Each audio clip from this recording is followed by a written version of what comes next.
नमस्कार, बखबर में आपका स्वागत है। मैं हूं राघवेंद्र सिंह। आज हम बात करेंगे भारतीय शेयर बाजार के बारे में।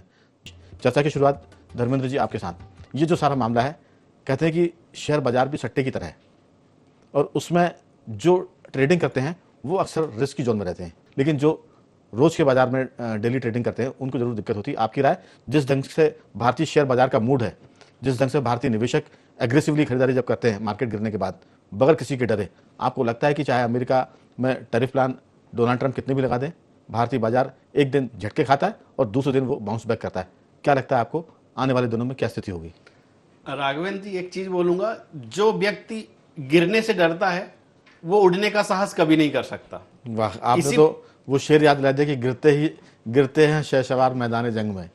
वो बहुत सही बात। तो क्या गिरेंगे जो घुटनों के बल चले जी। इसी प्रोग्राम में अभी हमने 4 दिन पहले हम लोगों ने इसी प्रोग्राम में बैठ के और डिस्कस किया था कि हमारी स्थिति ग्लोबल मार्केट में किसी भी मार्केट से कंपेयर करें तो हमारी स्थिति बहुत अच्छी है।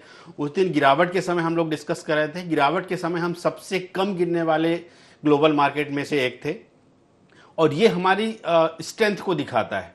देखिए, स्टॉक मार्केट कभी भी दो चीजों पे चलता है, एक सेंटीमेंट होता है और दूसरा फंडामेंटल होता है। सेंटीमेंट जो होता है एक शॉर्ट टर्म के लिए होता है। अगर सेंटीमेंट को बहुत शुद्ध देसी भाषा में बोले तो एक भेड़ चाल बोल सकते हैं कि मतलब कोई उसमें ना फंडा है ना कोई मेंटल है, उसमें सिर्फ एक भेड़ चाल दिखती है, बाय बाय बाय, लोग खरीदो खरीदो खरीदो, दूसरा बोलेगा अगर बेचो बेचो बेचो, एक सेंटीमेंट बनता है और लोग उस दिशा में अपना स्टार्ट कर देते हैं अपना रुझान। लेकिन इसका जो सेंटीमेंट है ये बिल्कुल शॉर्ट टर्म के लिए होता है, 1 महीने 2 महीने 10 दिन 15 दिन के लिए इसका असर होता है, बहुत क्विक रिएक्ट करता है लेकिन, और इस बहुत स्थायित्व तो इसका नहीं होता, महीने 2 महीने में चीजें ठीक हो जाती हैं।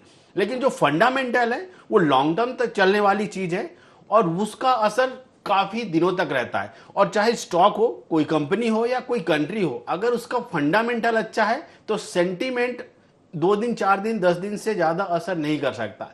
तो उस दिन भी हमने अपने स्टॉक मार्केट या इंडियन स्टॉक मार्केट के फंडामेंटल की बात करी थी कि फंडामेंटल इतने स्ट्रांग है कि अगर हम इतने मार्केट पैनिक में हम सबसे कम गिरावट वाले मार्केट हैं, तो आज दिख रहा है कि बढ़ने के टाइम पे हम सबसे ज्यादा बढ़ने वाले मार्केट में भी एक थे। बिल्कुल। तो ये हमारी एक तरीके से स्ट्रेंथ को दिखाता है।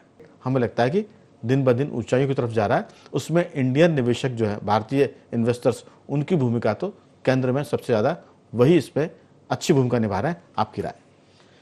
बिल्कुल। देखिए, इस बीच पूरे घटनाक्रम में जो एक चीज हुई है कि हमारे घरेलू संस्थागत निवेशकों ने कंटिन्यू पैसा इन्वेस्ट करना जारी रखा और वो हमारी सबसे बड़ी स्ट्रेंथ रही है। और इसको हमने बार बार जिक्र किया है कि मार्केट में उतार चढ़ाव या घटना बढ़ना एक पार्ट ऑफ एक्टिविटी, जैसा आपने कहा कि ये पार्ट ऑफ बिजनेस होता है, लेकिन ट्रेडर्स और इन्वेस्टर को इन सब चीजों को समझना होगा जी। अगर आप छोटी छोटी गिरावटों में या छोटी छोटी बातों में पैनिक हो जाते हैं, किसी दूसरे का देख के आप भी स्टॉक सेल करना शुरू कर देते हैं, पोर्टफोलियो बेचना शुरू कर देते हैं, तो फिर आप आज जैसी तेजी का मजा नहीं ले पाते। बिल्कुल राइट। उस दिन भी हम यही समझा रहे थे कि ये पार्ट ऑफ एक्टिविटीज है, आप छोटा छोटा ही सही इन्वेस्टेड रहिए, इन्वेस्ट करते रहिए एसआईपी के माध्यम से या आपके पार्टली जो इन्वेस्टमेंट है उसके माध्यम से। स्टॉक्स और न्यूज़ पे फोकस रखिए, जैसा कि हमने उस दिन भी डिस्कस किया था कि आरबीआई की पॉलिसी आने वाली थी 2 दिन बाद। आरबीआई की पॉलिसी के समय हमने उस दिन डिस्कस किया था कि अगर रेट कट हुए तो रियल एस्टेट कंपनीज पे फोकस होगा। और आज जैसा मार्केट इस चीज का गवाह है कि आज सबसे ज्यादा जो बढ़ने वाले स्टॉक थे that is real estate company. बिल्कुल राइट।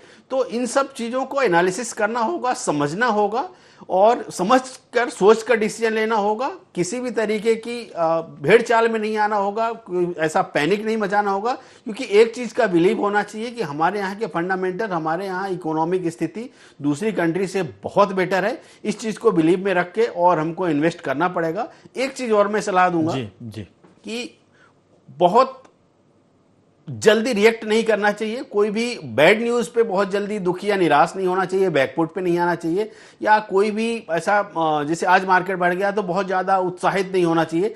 छोटे छोटे डिसीजन, छोटी छोटी प्रॉफिट बुकिंग करते रहें, मार्केट में मौका आए तो गिरावट मिले तो परचेस करते रहें, प्रॉफिट बुक करते रहें, ये एक्टिविटीज जारी रखें। क्योंकि मेरा ऐसा मानना है कि खतरा टला है, खत्म नहीं हुआ है। बिल्कुल, है ना। ऐसी एक्टिविटीज आगे भी देखने के लिए मिलेंगी। इन्वेस्टरों से, निवेशकों से मेरा एक ही अनुरोध है कि इन सब चीजों को सोच समझकर डिसीजन लें और मार्केट में पॉजिटिव बने रहें, मार्केट की एक्टिविटीज का लाभ उठाएं। बिल्कुल, गिरावट आती है तो दुखी ना हो, आपदा में अवसर ढूंढना, तो वो भारत इसमें भी ढूंढ रहा है। तो चूंकि समय की कमी है, मैं तीनों मेहमानों का धन्यवाद करूंगा। धर्मेंद्र जी, आपका बहुत बहुत साधुवाद कि आपने इस चर्चा में हिस्सा लिया। तो बखबर में आज सिर्फ इतना ही। बने रहिए हमारे साथ और देखते रहिए IND24।